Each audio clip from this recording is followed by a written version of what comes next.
star, Governor DeSantis. Yeah!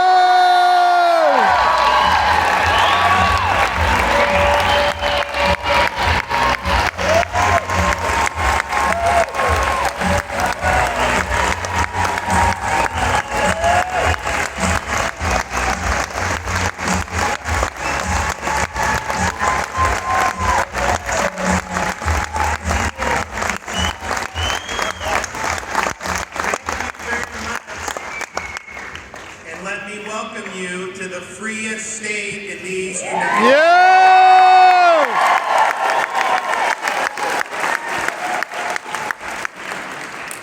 For the last year and a half, we've stood up against entrenched bureaucrats and a partisan corporate press corps to keep Florida open and to protect people's rights to work, businesses' right to operate, and the right of kids to go to school in person.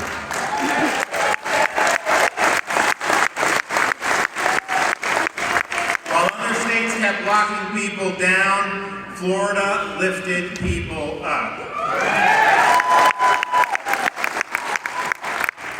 We did not subcontract out leadership to Dr. Fauci.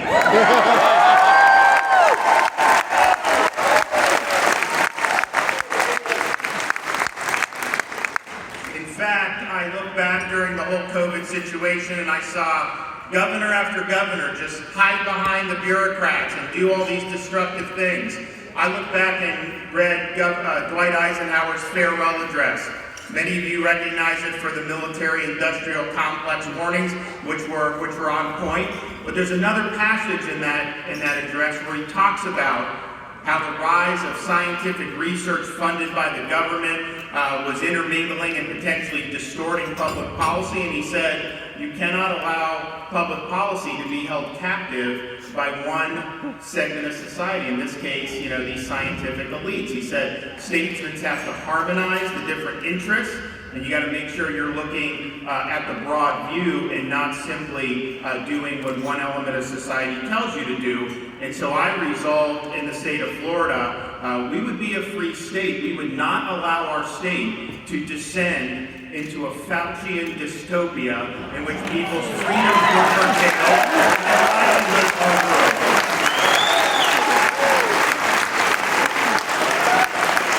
We chose freedom over Fauciism. In fact, you will never see this on the media. For the last many weeks, Florida has had the lowest COVID rate in the entire nation. Yeah! They don't want to talk about it, don't have to. So we're proud of being a free state. We're also proud on leading on issue after issue. The state of Florida, we have the lowest per capita tax burden in the entire 50 states. And although we meet the key needs of the state, our budget is something that's very conservative. New York is the closest state to Florida in terms of population. We now have about 3 million more people than New York.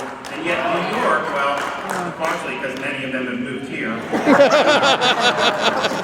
But if you compare our budgets, even though we have 3 million more people in the state of New York's budget is over twice the size of the state of Florida's budget. And yet, do they have better infrastructure than Florida? No. Better roads? No. Better K-12 education? Not even close. And so we do it right, and I think the proof's in the pudding about how we're doing with the economy and having an open state. In September, the U.S. reported about 194,000 new jobs nationwide. Florida's share of that was 84,500 jobs.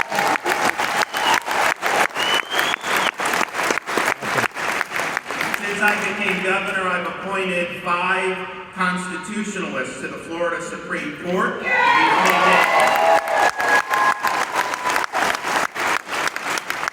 And in doing so, we transformed perhaps the most liberal state Supreme Court in the country into the nation's most conservative Supreme Court. I've signed legislation banning sanctuary cities and women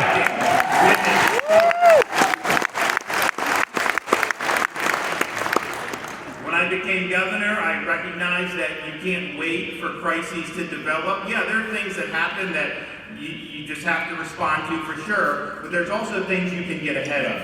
And so I came in my inaugural address, I said, for the state of Florida, one generation of botched elections is enough. We're going to make sure we do it right. Yep. And one of the first things I did as governor was accept the resignation of Brenda Snipes. Yeah.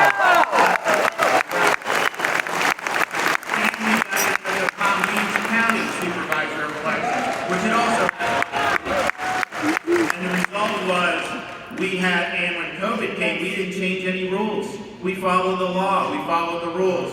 The result was we counted 99%, 11 million votes by midnight on election night. It took many of these other states weeks. And we did it transparently and we did it effectively, but I also understood that you got to stay ahead of the game. And so several months ago, as Kay mentioned, I signed the strongest election integrity reforms in the country. We banned ballot harvesting in the state. Yeah.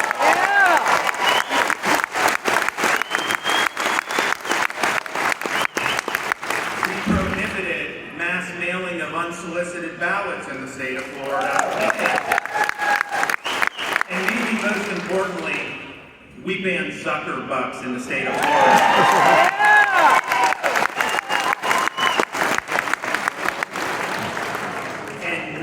To rest on our laurels. In the next legislative session in January, I'm proposing even more reforms.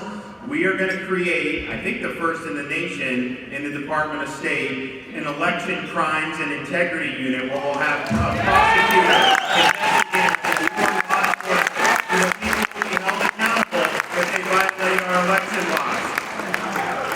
We're also leading the fight against some of Biden's reckless policies. We're suing him over his catch and release border policies. We're also looking to penalize private contractors that are being used to bring and ferret these illegal aliens into our state. And I said, they do it in the middle of the night, they don't tell us, but if I can get that and know, I will send them to Delaware. Because you know what?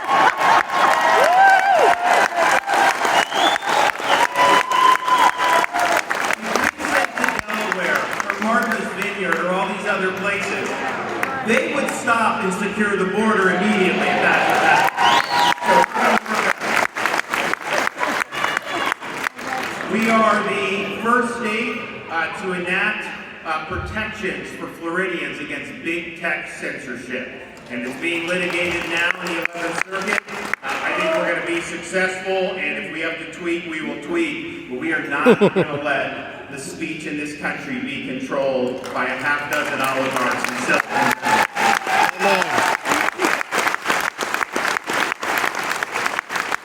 When American cities started burning last summer, I immediately called out the National Guard in the state of Florida, and we said that is not happening here in our state.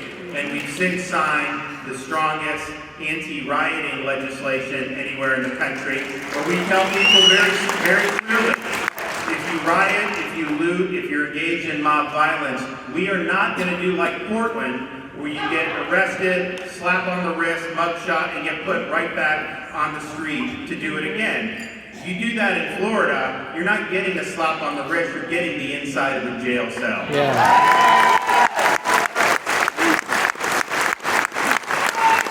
We've also enacted protections for Floridians against local government efforts to defund the police. If they defund police, we put the money back in and protect our citizens.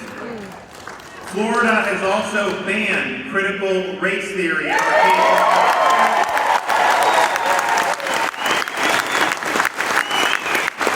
We're not spending tax dollars to teach our kids to hate our country or to hate each other. That is not going to happen.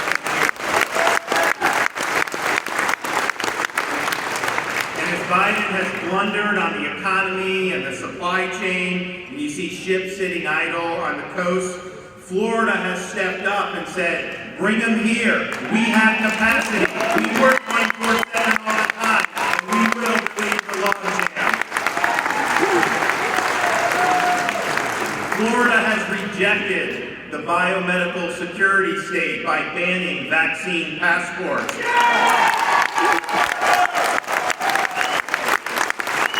Prohibiting COVID vaccine mandates on school children.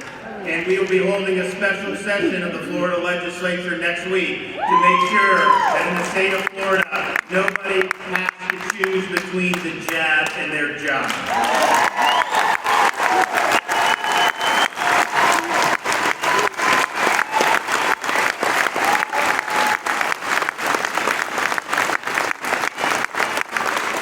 We're also fighting against Joe Biden's COVID vaccine mandate. This is something that curtails people's individual freedom. The federal government has never imposed a vaccine mandate on the American population. Even Biden admitted this is something that he couldn't do. At the end of the day, this is a personal decision for people to make. And, this idea of mandate apart from the federal government, the mandate is supposed to mean if everyone does it, then no one will get COVID, but we know that's not true. We know people are still getting infected. It does not stop the spread. And so it's fundamentally a misguided policy. But we're going to make sure people have the freedom to do it. We also recognize the damage it's going to have on our economy. When you look at how this would impact key sectors, healthcare with these nurses, truckers, all these other areas, if just 1% of them fall off and lose their jobs, you're going to see huge problems, and that's going to have a ripple effect all throughout the American economy. It's also somebody, as a guy who ran saying he was a uniter, this is absolutely destroying the social fabric in our country. This is causing people to never trust any of these folks ever again. If there is situations where you have some of these medical people that offer advice, no one's going to believe them anymore. And so it's been very divisive, and it's been unnecessarily divisive. And I also think to myself, they justify it saying for science, but yet the OSHA rule rejects immunity through prior infection. They don't recognize the immunity that has been documented in Israel, at the Cleveland Clinic. All these studies have shown that if you recover from COVID, you have protection. And yet they don't recognize that at all, and they literally want to fire somebody who's immune already for not getting the jab, even though that person has better protection than the people that have something like the Pfizer. It makes no sense.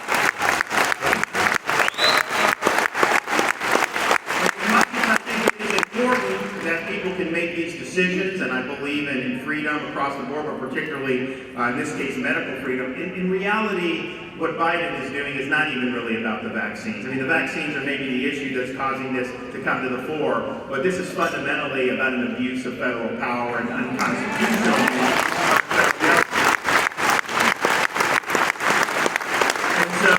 We are, joined with other states, and I think we'll get probably a positive result as long as it stays in the venues that are considering it right now. But if they can get away with this, because there's some people I talk to who are already vaccinated, they don't think it affects them. I said, well, first of all, it will. And I said this the other day, and the media got mad, but it's true. 6 months from now, if you have 2 shots, you're going to be considered unvaccinated. They will deny that now. I understand that. But just remember, they said it was only going to be 15 days to slow the spread. That's where we are. So that's going to happen. And so, but I tell people, after this issue, if the federal government can get away with this, they're going to be able to get away with a lot more. And next year, maybe it's something you care about, or 2 years from now. So it's important that we take a stand. It's important that we say no mandates, no restrictions. We're not going to let you take away our freedom. And the state is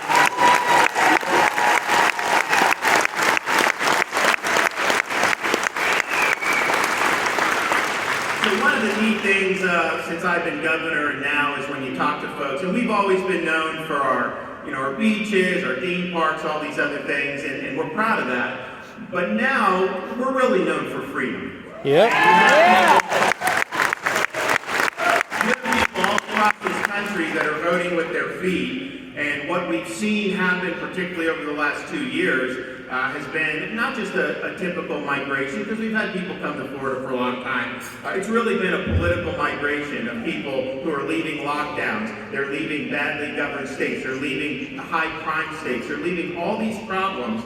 to come to a state that does it well. When I got elected governor in November of 2018, there were almost 300,000 more registered Democrats in the state of Florida than Republicans. And as I stand here before you today, 3 years later, for the first time in the history of the state of Florida, there are more registered Republicans than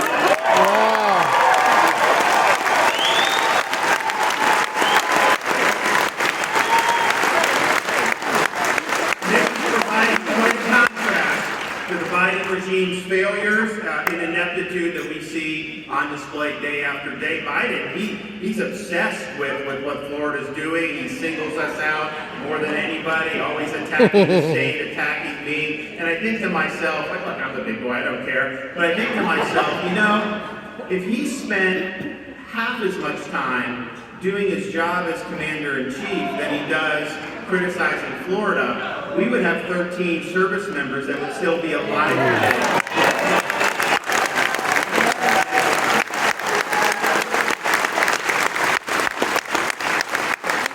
And so the daily humiliations that we see under Biden, the open border, spiking gas prices, inflation, which they said was not going to be sustained, transitory, the supply chain, the disaster in Afghanistan, his failures on COVID. He demagogued Trump and said that he would shut down the virus, and the virus was Trump's fault. And yet, there have been more people, tragically, that have died of COVID under Biden than under Trump, and they didn't even have therapeutics or vaccines for most of the time Trump had to deal with COVID. So he's failing across the board, and I think it's causing more and more people to look and recognize the failures of leftist governance.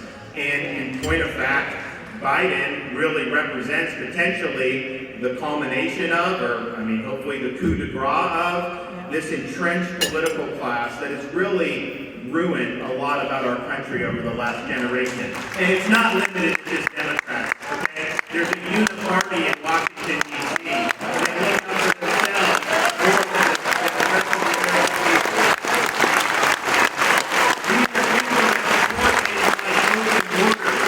Yeah, Biden's fun going in. Yeah, he doesn't, he's 6 right short of a Happy Meal. He definitely doesn't know what's going on. But they don't believe in national sovereignty. They're globalists. They think they're citizens of the world. They don't think there's anything distinctive. Our ruling class doesn't think anything distinctive about American citizenship. That's why they would consider paying reparations to people that came across our border illegally, because they think people have the right to come regardless of the laws and Constitution of the United States. If you look at the Afghanistan debacle, yeah, it was a total foreign policy failure, but quite frankly, we've seen a lot of them over the last generation. The Iraq campaign, which I served in, and many people served honorably, and the military did a lot of good things, but you know, it's not left us safer. You look at things like the incursion of Libya. Again, these are half-cocked missions that are really only supported by Americans' ruling class, not the rest of the American people. These elites have done more than anybody to facilitate the rise of China. And the fact of the matter is, had they not done most favored nation and done all this stuff for China, China would be much weaker today. The U.S. ruling class has been China's best friend, and now we look at them as by far our most significant adversary. But they've done a lot of damage on our industrial base, on our supply chains, but they absolutely own that. And you look at the next 3 years, what China's going to do. They've watched Biden floundering around. These people are really tough. They're going to make sure that they exact a huge amount of price based on Biden's failures. And that is not just Biden. That is a whole cadre of these elites. The thing is, nobody's ever held accountable. If you're in the club in D.C., there's no accountability. How the hell else does Fauci still have a job?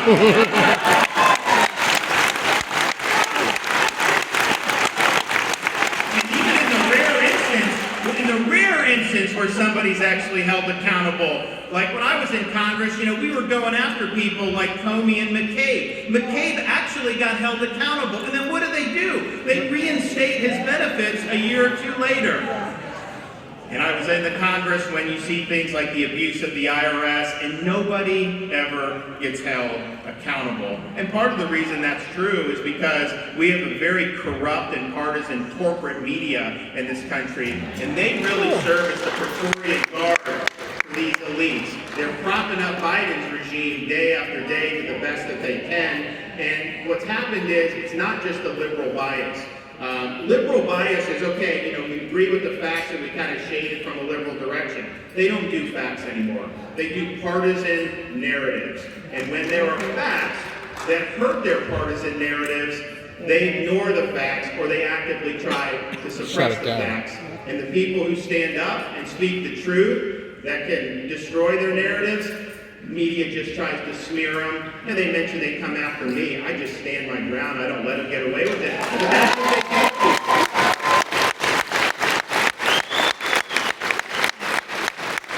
And so the partisanship, the gaslighting, the ignorance of facts, all this ends up creating a blizzard of lies that is designed to blind the American people from the truth.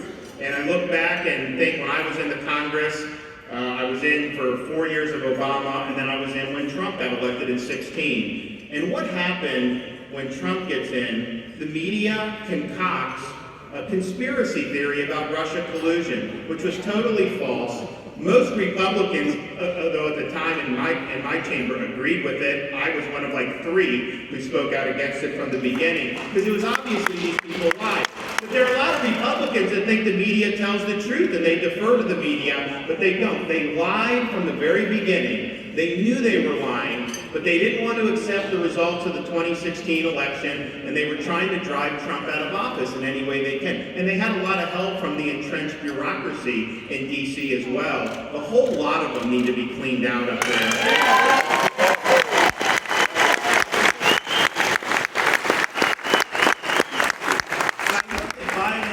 Floundering, and you see, this Brandon stuff is, I think it's funny.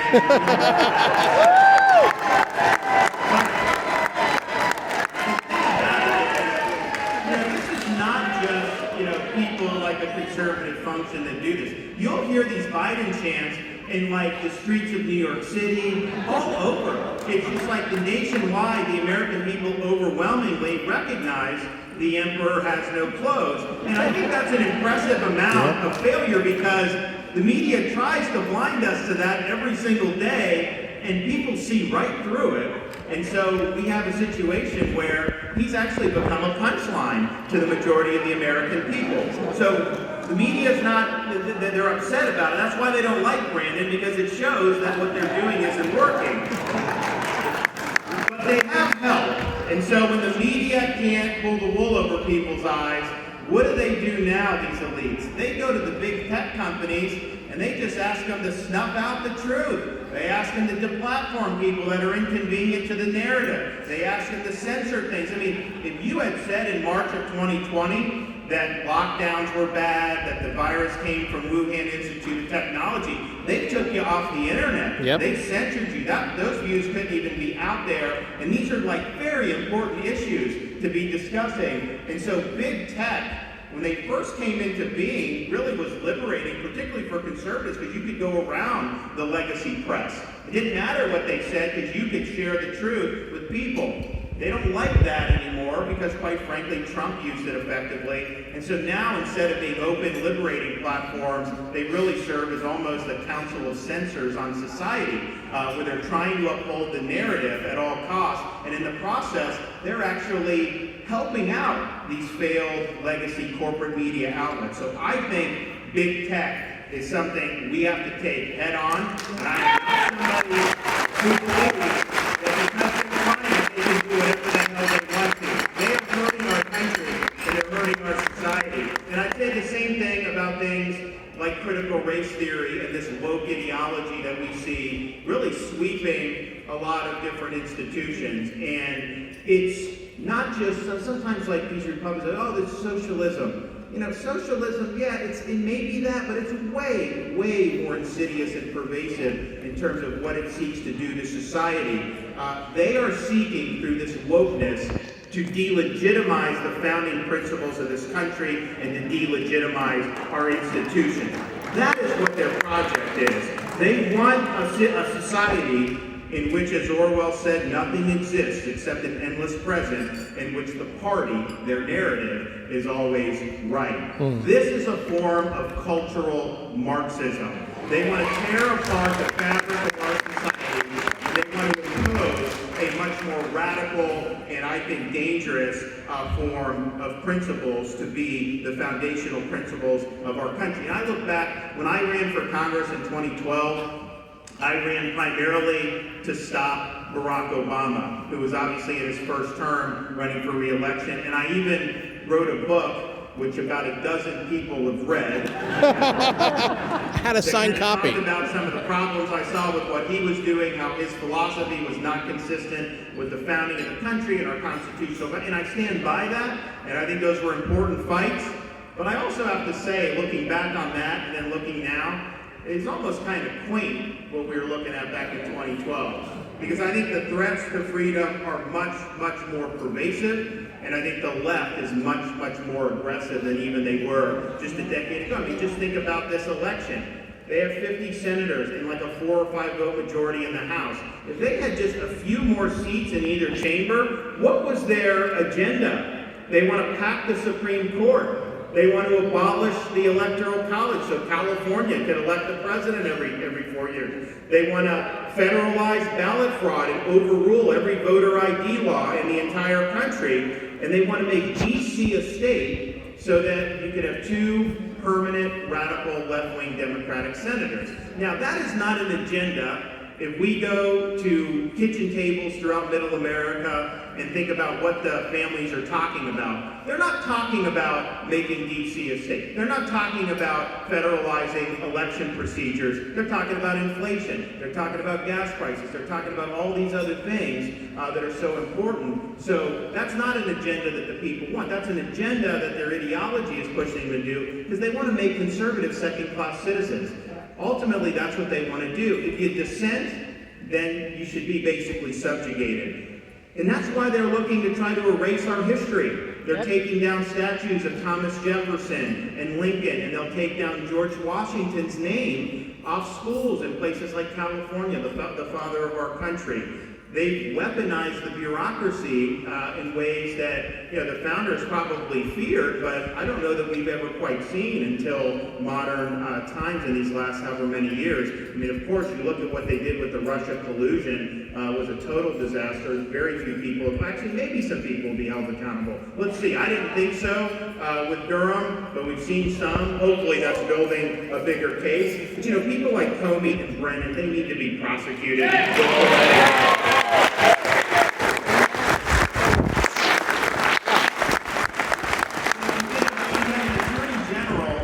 Who is having FBI agents stake out school board meetings because they're worried about moms who are concerned about things like critical race theory and forced masking in schools. So this is a bureaucracy that's being turned against the political enemies of the regime. You look at corporate America and how they have really embraced this woke ideology. You saw what they did in Georgia with their election bill. Now, our bill was much stronger than Georgia, but what Georgia did was, to me, just obvious after what happened in their election. And the left they went nuts, the media went nuts, and so these corporations, they're getting bullied by the mob, and so they all genuflect. They all issue these statements basically saying how terrible it was. They're essentially underscoring false narratives at the expense of the people of Georgia. It cost Atlanta the All-Star game, although they won the World Series, so that's a But they're doing that, and so when I said in Florida after that happened, because our bill was going through the legislature, I said, hey, as a corporate CEO, look, it's a free country. I mean, if you want to get involved, if you want to get involved in my election bills or some of these other things, honestly, you can do it. But just understand, when you do that, you're no longer just an economic actor, you're a political actor, and I'm going to treat you as such, and I'm fighting back against you, and I'm not going to let you get away with it. And the result was, the legislature passed the bill, I signed the bill, the left had a spasm, the media had a spasm, But the businesses didn't say anything in Florida because they understood, I'm not going to let them smear my people, my legislators, or me with these false narratives. Virtue signaling has a cost in the state of Florida, and the cost is me fighting back.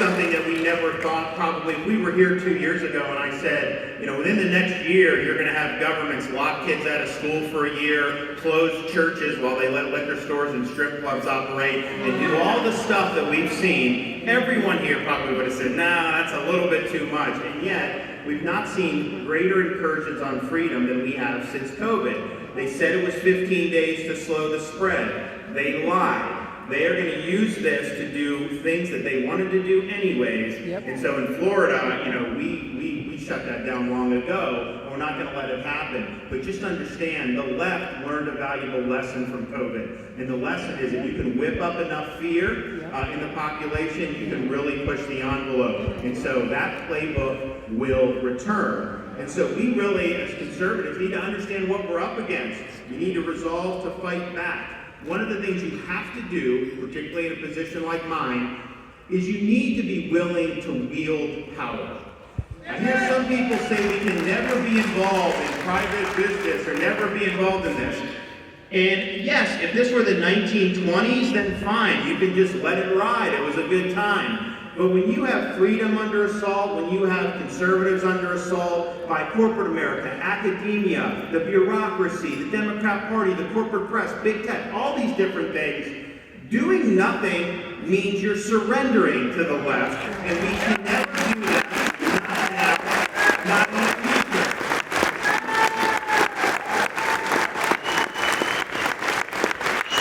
And so if I have an opportunity to preserve our freedom and defend our values and protect folks' livelihoods, I use my authority to do just that. Alexander Hamilton said energy in the executive is the leading character of good governance.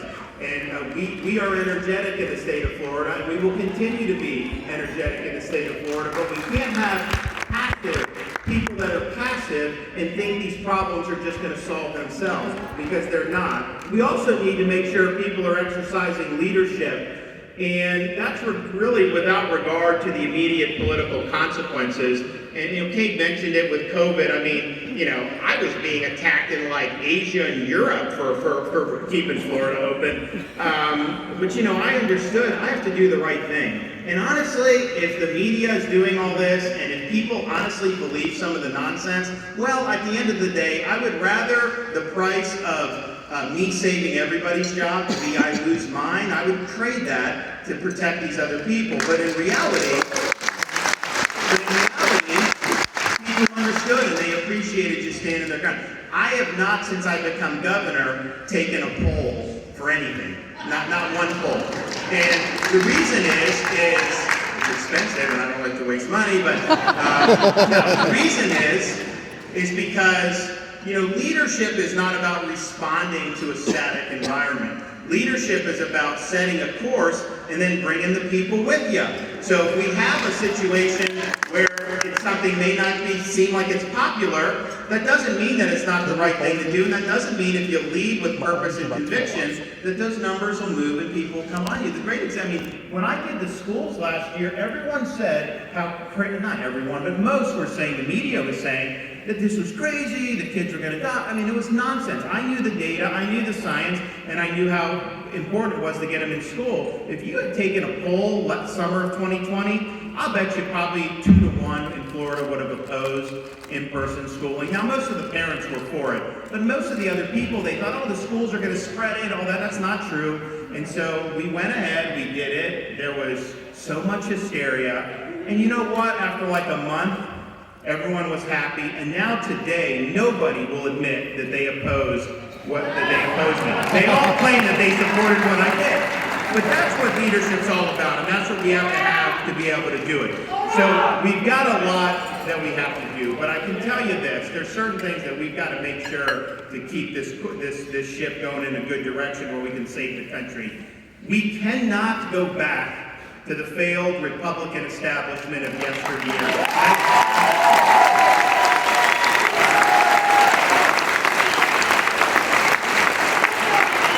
We cannot allow conservatism to be nothing more than warmed over corporatism. And I can tell you that the problems that we face in society are not going to be solved by cutting taxes for corporations who hate us. Amen. We cannot elect GOP office holders who are cowed by the corporate press and who accept false media narratives. We cannot let them set the definition of what's acceptable or what's not acceptable, because they will never define the rules of the game in ways that are favorable to conservatives. As we see society like we see now, that's really an Orwellian society almost, we've got to remember that the more a society becomes unmoored from the truth, the more it will attack those who dare stand up to speak the truth. And so in times like these, there's no substitute for courage. Courage to stand up against hostile political forces.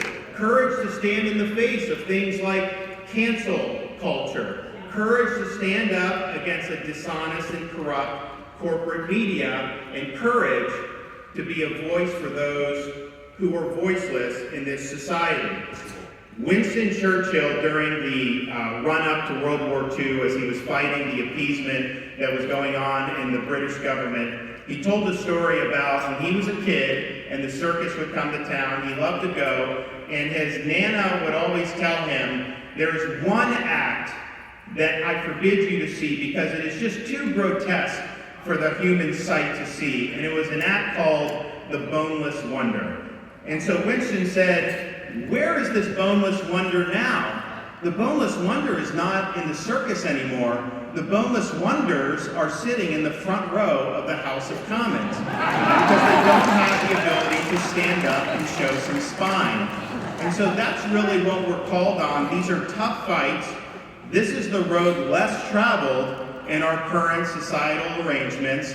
And it's important that people understand that and are willing to have those fights. And I think back Veterans Day, and I think all the way back to the founding of the country. You know, when the founding fathers revolted against Britain, they honestly, compared to what we face, were not facing nearly as significant incursions on freedom than we've seen in this country in the last 2 years. They were being taxed. Some of the taxes were unfair, but at the end of the day, they probably could have just dealt with it. They were all very successful. They had good lives. But you know, they said, wait a minute, if we allow this to stand, then it's just a matter of time before our entire freedoms are taken away from us. And so they chose to take a stand when I think most people in modern society would just say, you know what, just let it slide. And so they resolved to pledge their lives, fortune, and sacred honor. And they did it by understanding what time in history it was. They studied, before they went to frame the Constitution, the history of every republic in the history of the world. And they were trying to draw lessons from those experiments. And as they were looking at all throughout history, it dawned on people like James Madison that there was really only one thing in common that all these republics shared, and it was this: every one of them had failed. And so it became clear that it had fallen to the United States of America to determine whether people really could govern themselves, whether you could have a society based on rights being endowed by God, not by government, whether you could have a society based on the idea that laws should govern and not the whims of individual men. And they fought that fight, and they set a foundation. And on Veterans Day, we see all the people throughout the years who have stood up to fight for our way of life, for our Constitution, and for our freedom. And so if it means that we right now have to get up there and get in a tussle with some big company, or have the media attack you, or have all this, I mean, honestly, that is so much less than what so many people have given to give us these opportunities. And so I say this: in Florida, I will walk the line. I will stand my ground. I will not back down. And we have accomplished an awful lot in the state of Florida, but I pledge you this: we have only begun to fight. Thank you all.